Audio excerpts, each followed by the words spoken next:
برای باور بودن جایی باید باشه، باید برای لمس تن عشق کسی شاید باشه، شاید.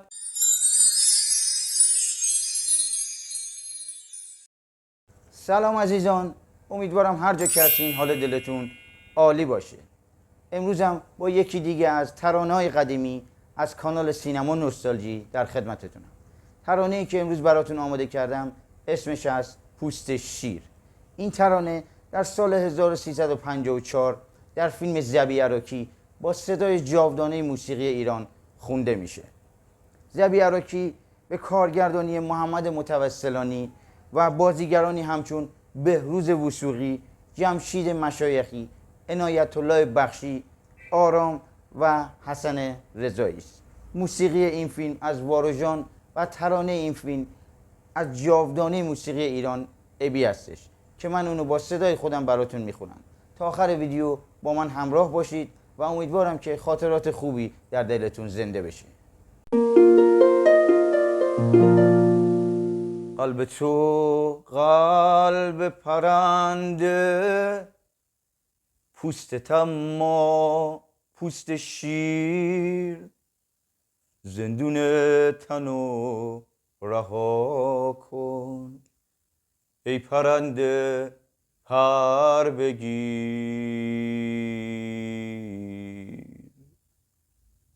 اونور جنگل تن سبز، پشت دشت سر به دامن، اونور روزای تاریک، پشت نیم شبای روشن، برای باور بودن جایی باید باشه، باید برای لمس تن عشق کسی شاید باشه، شاید که سر خستگیاتو به روی سینه بگیره، برای دلواپسی‌هات واسه سادگیت بمیره.